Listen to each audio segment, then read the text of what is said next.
Tsaka si Gatchalian na po talaga ang ano, ang pinapakinggan po mga kababayan. Pati nga Land Bank 'di ba, siya na yung inaano, siya na yung sinasabi, kumbaga siya na yung nire-recognize bilang leader 'no, acting leader o acting Senate President ng Senado mga kababayan.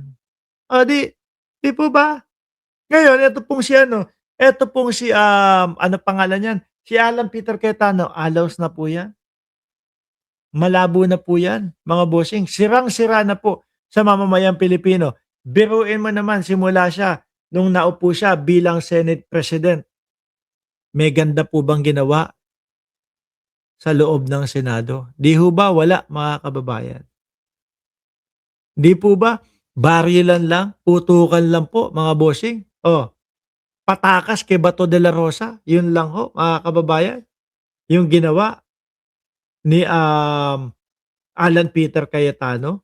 Oh, 'di po ba? Walang walang ganda, walang husay, walang maayos na ginawa habang siya ay nakaupo bilang Senate President, mga kababayan, mga boss chief amo, sir. Yung pagtakas ni Bato de la Rosa, biruin mo si Binoy, nakita ko kanina doon sa ano, sa interview sa kanya, kahit alam ko kung nasaan si Bato de la Rosa.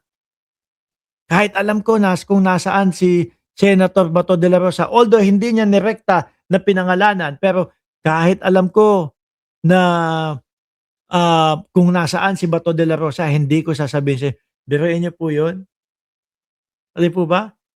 Eh, baka na kay Robin Padilla talaga 'yan, baka si Robin Padilla ang nagtatago dito kay, Bato de la Rosa ho, kaya gano'n mag-aasta. Oh, kasi simulat sa pool pa lang naman mga kababayan, doon sa Senado, siya na yung nagtakas diyan, eh. 'Di ba? Gumawa nga sila nung mga eksena. Oh, mismong asawa na ni Bato de la Rosa ang umamin, ang nagsabi na ginamit yung eksena na yon para makatakas o para maka-escape yung kanyang asawa, 'di po ba? Eh, baka kagaya niyan, yung NBI, o natiktikan nila, kaya lang siguro dahil nga meron pa ding mga impormante yang kampo nila Bato de la Rosa, kaya umalis doon sa, um, sinasabi di umano na bahay nung tiyuhe ni Robin Padilla. 'Di po ba? Ako naniniwala ako na, yang mga yan, sila Torion, sila Jimmy Bondoc, 'no, sila Robin Padilla, alam po nila kung nasaan yan nakatago. Alam po nila, kung saan naglalagi ngayon si Bato de la Rosa. Pero once na nahuli, naaresto yan at tapos napatunayan na talagang itong mga ito ay itinatago, tinutulungan na magtago si Bato, malamang po sa alamang mga kababayan, sama din po yan sa makakasuhan. Sama din po yan sa kagaya niyan, obstruction of justice na din sila. 'Di ho ba mga bossing? Oh, maganda nagawa ni Petra yung nanumpa sila para sa impeachment ni Sara, sabi ni JM, JM Bacso. Sabi ni Russell, Pelobello, pahiya na si Cayetano, Boss Mark, 'no?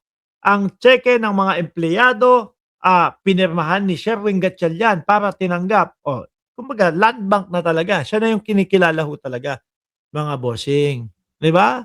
Wala na, fugitive ba 'to, hawak ni Ding, sabi ni Music Story. Asan ba tayo dito? Mga kababayan, asan ba tayo dito? Susunod, o eto naman ang Vice Presidente naman ho, 'no? Ang Vice Presidente naman po mga boss chief amo, sir, isinisisi sa Malacanang, isinisisi kay Pangulong Bongbong Marcos yung pagkakagulo daw po doon sa Senado. Ayan, oh. Sabi dito ng Vice Presidente ho, mga bossing, sino ang bida sa drama sa Senado? Pumalag si House Deputy Speaker Paulo Ortega, ano, sa pahayag ni Vice President Sara Duterte na ang kaguluhan sa Senado ay sumasalamin umano sa pamumuno ng administrasyon. Putik na yan, edi nung panahon pala ng airpat mo, nung panahon pala, ni dating Pangulong Duterte, eh, siya ang dapat sisihin sa lahat ng nangyari, 'di ba?